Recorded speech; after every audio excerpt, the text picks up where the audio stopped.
Hey there, hi there, hello. How are you guys today? I hope you're doing great. I'm doing okay. We're all doing okay. I guess we're just kind of on the waiting game still. Nothing has changed much at all, so we're still just waiting for the phone call to hear if anything is better. Hopefully, fingers crossed, praying that everything is getting better, but we're just still... It's the most anticipating waiting that you ever will have when you're just waiting to hear if your loved one's okay. So one thing I've been doing besides just pacing the halls is watching YouTube and YouTube shorts. They've been my best friend for quite a while now. They do help me fall asleep, and normally they just comfort me, but for some reason my new feed is enraging. It's just... Oh, it's getting me because I looked up the grocery prices, because I've looked up a little bit of budgeting stuff. They basically think that all I want to do is doom scroll about financial literacy and how nobody has any. But I guess that is where I've been at. It does keep my mind distracted. It kind of just irks me. It's got me in a snarky mood today. So I wanted to do some commentary, but I don't know if I want to do commentary. I'm going to kind of just keep my mouth shut. But if you guys would like to hear my snarky opinions on this, just let me know, because I do have quite a few snarky opinions on these. I know some are satire, and I know some are just... Oh, you guys, no one has taught these poor children anything. One of the things that I've noticed is that a lot of the videos come from TikTok. Now, I am watching mostly YouTube shorts, and I did just recently download TikTok, just 2 weeks ago or whatever, when I made that video, because I was seeing that the TikTok videos are completely insane. Over here on YouTube, we keep things kind of civil. I think we're an older crowd. I don't know if this is true. At least my feed is an older crowd. A lot of people who have balanced a checkbook in their lifetime, who have kept a check registry, a lot of people who know what a check registry is, things like that. Now, over on TikTok, I don't think that most of them have ever written a check, so I don't know that they know how to keep their checkbook intact. I don't know, at least the ones in my feed, in my reel, or whatever you call it over there on TikTok. Anyhow, now I have two places to just doom scroll and fall down wormholes. So I've got my whole entire phone just filled with screen recordings. I don't even know how much I can make videos until I get this out there. So I need to make this video real quick. Hopefully you guys like it. I don't know if you guys like the reaction videos. I'll try and keep them separate from the budget videos, but my reaction is basically about people's budgets. So it's kind of all the same thing. While I enjoy my morning coffee, I'm just gonna watch some videos. So I thought I'd invite you guys to join me. Let me know what you guys think about the craziness out there. Hopefully some of this is satire, so let's watch. I'll die with student loan debt. You can't get out of it. I am drowning in student debt. I have over $75,000 in student debt. So I've done the math, and apparently in order for TikTok to pay off my student loans in one fell swoop, I would need 247 million people to watch this video for 5 seconds. Which you've just done. So thank you, I appreciate it. We'll see how this goes. You can come back and check. Unfortunately, in order to get paid by TikTok, you have to make your videos a minute long, and I don't have that much content to offer. I'm just a guy with a pretty bad mustache. So I'm just going to eat this bowl of cereal, Spencer Shea from iCarly style, and stare out that window right there until time's up. Feel free to hang out if you want to. I'd appreciate the company, but I'll go ahead and set this down over here so you don't have to hear me chew so loud. It's not that kind of video, don't worry. I made a decision at 18 that cost me $220,000, and it is my biggest regret to this day. I'm 27, and I chose to go into a shit ton of student loan debt. And it is my biggest regret. I wake up living and breathing regret because of the decisions I made. I allowed emotions to influence a financial decision. And I fear that a lot of colleges are doing that now. A lot of colleges prey on the emotions and the opinions, and they're really kind of trying to drive students away from home, all that kind of stuff. And I'm not saying this for any reason. I am just trying to share this to save someone, some 18-year-old, from making the same mistakes that I did. Because I went to the college, established relationships, made friends that I didn't want to leave. And so then transferring was out of the option. I was doing fine enough in my classes where I didn't want to transfer, and I was looking forward to the next year in terms of the professors. But it wasn't worth it. My bachelor's degree is a bachelor's degree that could have been from any other university. It did not help me get my job. It did not help me land any kind of networking opportunities or connections or anything like that. And so all this is to say, I have $220,000 of student loan debt. And I pray you learn from my mistakes so you don't do this to yourself. If you've got student loans, honestly, be careful. This is a little embarrassing to admit, but if it helps one person, I will share what happened to me. When you make loan payments, most of it goes to interest. Real money, gone. I didn't realize for months that none of my payments were actually touching the balance. I thought I was crushing it, but really I was just feeding the banks. Why no one tells us this in college, I don't know. I'm literally crashing out right now. I do make my payments, feel good, then check my statement and see barely any progress. It felt like I was throwing money away. You would also look like this if you have been crashing out about your school loans all morning, okay? This is how much, this is how much I still owe in school loans to become a doctor. Look at the original price. Look at how much I still owe. Yes, that is a comma. $351,194.68. My mom, single mom, low income, we didn't have much. And so I took out school loans to pursue a career in medicine to help others. And interest is just ridiculous. Blah, blah. You should pay it. I'm not asking not to pay it. I'm just asking the interest rate not to be like insane.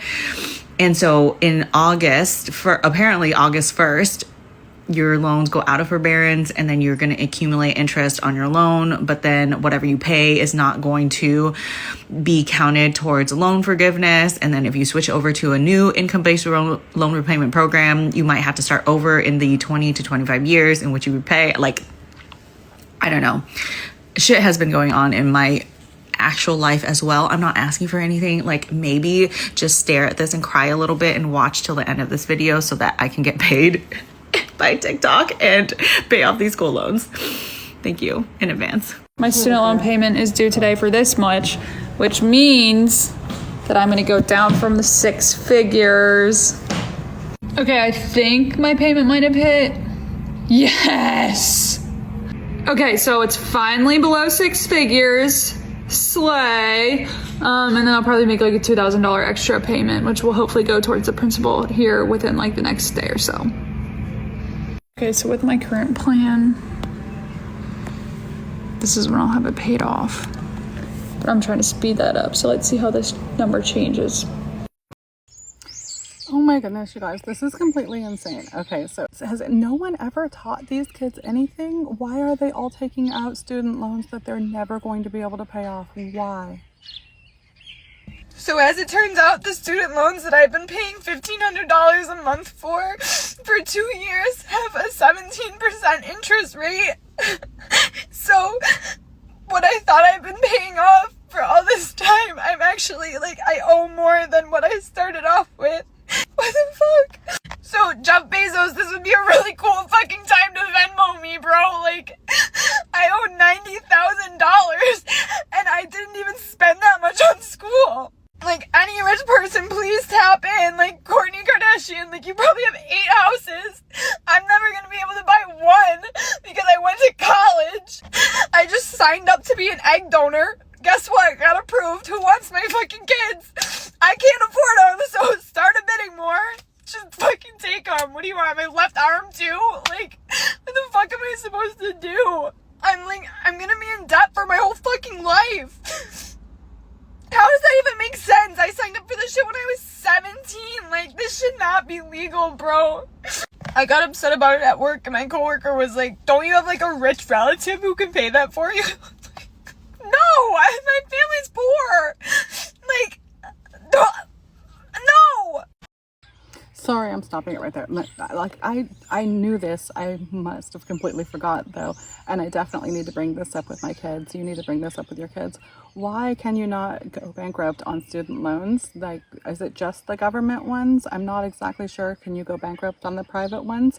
I need to look into that a little bit more. But why are they holding all of these 18-year-old, 19-year-olds to these $100,000 payments for life? This is insane. It's just, I never had student loans, so I don't really know how they're working. And then both of my girls are going to college right now. My son's talking about going to college in a few years. I need to look into this more. Sorry, you guys. I'll start it back up again. But absolutely infuriates me that this is what everybody is just doing now. Last night I had to log into my student loan account to print out the paperwork to have my taxes done today. So I got to get a glimpse of my student loan balance for the first time in, I don't know, presumably a year. I honestly don't remember knowing what I owed still. Now, for a point of reference, I graduated in 2011. Okay, so I've been making student loan payments for almost 14 years. I actually did the math. It was about 165 monthly student loan payments that I've made so far. Okay, now I went to pharmacy school. I'm a pharmacist. That's a doctorate degree. It took 6 years. I went to a private school, not because I wanted to, but at the time, there were only 6 schools in the state of Pennsylvania with a pharmacy program. 2 of them were state schools, 4 of them were private. Chose the school I chose because they gave me a $12,000 a year academic scholarship for the first 4 years. So I got $48,000 worth of academic scholarship. So that's why I chose that school. So my education, even with the scholarship, cost still like $250,000, roughly. Now, I'm fortunate my parents paid for a really good chunk of that, over $100,000. I don't remember the exact numbers, honestly, of how it all washed out. But I do know when I got my first student loan bill in the mail, well, I almost shit a brick, but my balance was like right around $125,000. Okay, 165 monthly payments on $125,000. How much do you think I still owe? $78,000. Yeah, I don't know. The math isn't mathing. Now, full disclosure, I did refinance at some point, which is a horrible idea. Like at the time, it seems like a good idea because the monthly payments are so like overwhelming, but in the long run, you're screwing yourself when you refinance a student loan. You just are. So 165 monthly payments. I never deferred it. I never missed a payment. And I still owe $78,000. And I've been out of school for 14 years. My oldest turns 10 next week. So realistically, if she decides to go to college, I'm going to be still paying my student loans and likely still owe like $30-some thousand on my student loans when I'm trying to figure out how to pay for her college. And I don't know what the solution is to this whole situation. I don't think loan forgiveness is fair. I don't think taxpayers who didn't go to college should have to have their tax money pay off the student loans for those who did choose to go to college. I don't think that's fair at all. But I do think something needs to be done because universities are charging like obscene tuition. Student loan companies are doing predatory lending to children and setting up people for like a lifetime of debt. Like you're starting out your adult life with like crippling debt. And I don't know what the solution is here, but something isn't working. See what I mean, you guys? This is just completely insane. And this next topic might just get me even more hot because dream cars. Dream cars are supposed to be dream cars because you dream about them for your whole life and then you get them. How come everybody gets a dream car at 19 now? And why is everybody paying like $1,000 a month to drive? This is completely insane too. Did anyone know that they can buy a used car and then you can shop around for your insurance rates and you can maybe drive for like $500 a month if you're not in your dream car spending $3,000 a month? Because these are insane prices out here and you guys are driving around when other people's insurance doesn't cover what you're driving. Do you guys have gap insurance? I don't know, but it's just even more expensive than you're letting on. And that's another thing, that all these people are getting their dream car and then going bankrupt. Was it your dream to go bankrupt and lose your dream car? I'm almost positive it wasn't included in the dream to have to give it back and go through bankruptcy. I think more people need to hear that most people don't ever drive their dream car. Y'all, the reason why I'm sharing this information with you guys, because I don't want you guys to be like 17 thinking about getting your dream car. If you don't have the money for it, don't get it. You know what I'm saying? And to be honest with you, I just want to document my journey, how I'm going to get rid of it, right? So basically, boom, I financed this car. The vehicle in total was $39,000, right? But I was upside down $10,000, basically like $10,000. I traded my old Kia, and I didn't know, the dealership didn't tell me that the Kia's been in a lot of accidents. It hit a motorcycle, it hit a person. Like, they didn't tell me none of this shit when I got the Kia. I'm thinking like nothing's wrong with the Kia. It hasn't been in no car crashes. I asked him, he said no. So I'm thinking everything's okay, which was cap. Everything was not okay. But it is what it is. I financed it for 14. What is it called? It's called APR, something like that. 14%. I financed that for that, and my loan was $46,000, right, y'all? Almost 2 years later, the car is still, I still have $40,000 on the car. So basically, I've been paying for fucking, what? I want to tell you guys, but I don't want to show you guys my VIN number, but like, deadass, y'all, like, this shit is crazy, y'all. It's crazy. Like, how do I show you guys without telling you guys too much? Look. It's crazy. And it's like, this shit is just like, you know, me struggling right now. My mom doesn't know I'm struggling. My mom is struggling too. And it's just like, it's hard because like, I've been making the ends meet with DoorDash. If it wasn't for DoorDash, I wouldn't even be able to eat. And it's like, this car is on my dad's name and it's on my name. So I don't want to fuck up my dad's credit. My dad's trying to get a house. He just got a house. He sold his house and now he wants to get another house. I don't want to mess up his car, like his credit, because my dad have really good credit, like 700. This car is on my name, is my dad's name. Worst financial mistake I've ever made, I'll be honest with you guys, is this car that I'm currently driving. And it's not the car itself. Like, I literally love this car. I can't imagine myself driving anything else. It's the fact that I have car payments, which is so stupid. It literally makes me sick thinking about it. I wish we would have just waited like a year and maybe saved up like $20,000 in cash and bought a used car, because purchasing a brand new car was so dumb. Not only did it lose value like the second we drove it off the lot, but now we're paying interest payments on top of that. And this car is already 2 years old. Like, it was only brand new for like 5 minutes, so might as well have bought a used car. But at least I learned that lesson in my early 20s so that I never do that again in my life. Okay, quick story time because I fear I may be overreacting.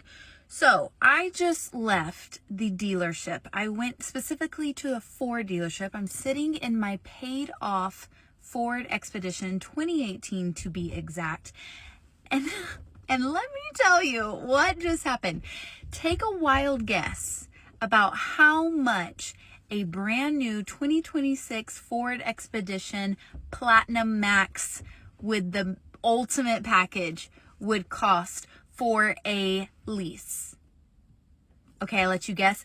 $1,700. 71700. The same exact price that my 4-bedroom, 3-bath mortgage is, minus a couple $100. What are they thinking? Do y'all want to know what is worse than my Tahoe payment? You guys thought that was bad. Wait till you hear this one. It's my husband's truck. My husband drives a 2020 GMC AT4 Sierra 1500. We bought it in August of 2022. Financed it for $78,000. He still has a remaining balance of, I think it's $72,000 or $74,000. I haven't really checked recently. His payments are $1,600 a month. So y'all thought my $1,400 Tahoe payment was bad. His truck payment is $1,600 a month with an APR of 14%. So yeah, y'all stop coming after me for my bad finance decisions and go after him because he fucked up too. Too bad he didn't buy his truck for him. I did. So yeah, I messed them both up. Oops. So maybe we should just let his truck get repossessed and keep the Tahoe, because a $1,400 Tahoe payment is a whole lot better than a $1,600 truck payment. Or maybe we should just let them both go back because we have the Audi now and don't need either of the car payments. Oh my goodness, you guys. Okay, it's hard to take this much of this all at once. I need to take a little break. Just a quick breather. Like, how does someone so young get themselves in so much debt? Did no one ever explain to them that it's going to take years to get out of this debt? I feel like every time I watch these, I just want to shake my children, but I know I've already preached to my choir, so I need to go out there and preach to the rest of the world. I feel like there's a lot of people that need to lower expectations and they'd be a lot happier with what they have if they could just see what they do have. But everyone's out there trying to get something bigger, better, next best thing. And that kind of thing is really counting against them in the real world. It's just getting them in the end. So you guys, you're so young and you're signing up for so much debt. I do know that bankruptcy exists, but is that everyone's plan? Is everyone just planning to go bankrupt? I don't get it. I'm just going to keep watching though. We filed bankruptcy 6 years ago and we're in debt again, and I want to go over what that debt is. The total amount of debt is $92,589. So we have two cars. One car is $19,812 and the other one is $21,404. And so that is a combined total of $41,216. Our credit cards between me and my husband are $32,715. And we have loans. I included like Affirm, Bread, which was our furniture. I included that in there. I even included our phones, you know, like when you go to Verizon and get like a phone and they put it into your monthly payment. I even included those. So all of that included is $18,618. We have multiple loans from Upstart and Upgrade. Oh, and Avant gave me a loan too. So yeah, $92,589. Hi, I'm Seraphine. I was $65,000 in credit card debt, which included a loan that I used to pay off my credit cards and then got buried deeper. My car loan, and then that does not include my IRS. And guess what I did? I filed bankruptcy. Literally filed bankruptcy like the September 14th of this year. And then I had my 341 meeting on like October 12th or something. Want to know what I got in my email today? My discharge. That means that I don't have to pay any of it back. And I have people that are going to be like, oh my God, that's so irresponsible, blah, blah, blah. Shut up. Rich people do it literally all the time. That's how they stay rich. Sorry, not sorry. I 100% believe that filing bankruptcy has been the best thing that has happened to me. Did you keep your home? Never bought a home, but I'm still in my apartment. Yes. Did you get to keep your car? Yeah, I did, actually. My 2021 Kia Forte is right over there. She's right over there. Do I still owe money on it? Yeah, I'm doing voluntary payments on it. Basically, I could have surrendered the car if I wanted to and just like not had to deal with it. But I have to have a car to get to and from work. And my car is almost paid off with this. Not almost, it's at like $9,000 still, but my registration's good on it. My insurance is good on it. I have no problem paying my car payment. It's like $415 a month. I pay $450 every month, and it's a safe, reliable car. I've never had to do any work besides like an oil change. And then I had to get my tires done once in the past 5 years. If you're filing bankruptcy, you don't deserve to have nice things. Shut your bitch ass up. Yes, you do. You deserve to have nice things. Obviously, if you can afford that car payment, then you could have afforded to pay off your debts. Wrong. Because I literally did all of the math to see how much money I can like put extra towards my credit cards and stuff. It was negative $700. Every month, I was paying $700 more than I was making. And that didn't include what I'd have to pay for gas and for food. So I was surviving off of credit cards. It's going to be impossible for you to get another credit card. Wrong. I already have one. It was so easy. I literally, they flock towards you. Oh, you shouldn't have done that. My attorney said I should. So if you're smarter than an attorney, fess up, I guess. Anyway, if you've been debating filing for bankruptcy and you were scared, don't be. Do it. It's super easy and it's your constitutional right, actually. So anyway, no regrets. Also, if people are like, you're not going to be able to buy a house, I never was planning on buying a house. I don't want to buy a house. And I could buy a house in 3 years if I wanted to. But quite frankly, it's cheaper to rent than it is to buy a house. And I don't have to worry about fixing the AC if it goes out, fixing my dishwasher, all these different things. That's the job of the people that I rent from. So yeah, file for bankruptcy. Alright guys, that's about all my camera will hold. I'm filling up the memories faster than I can watch these videos, so I'll make another one of these videos soon. Let me know what you think about reaction videos, if you like them, if you want them separated out from the different budget videos, if you like to have the variety. I'm not sure what I'm doing, but for now my brain has just been scattered with crazy stress, and doom scrolling does help me. So thank you for joining me. Thank you for watching these crazy videos with me. It does make me feel better that I know how to balance my budget. I just need to have enough money to be able to do it. The know-how is a great thing to have though. So thank you for joining me. I will be back again soon, and I hope you are too. Bye-bye now.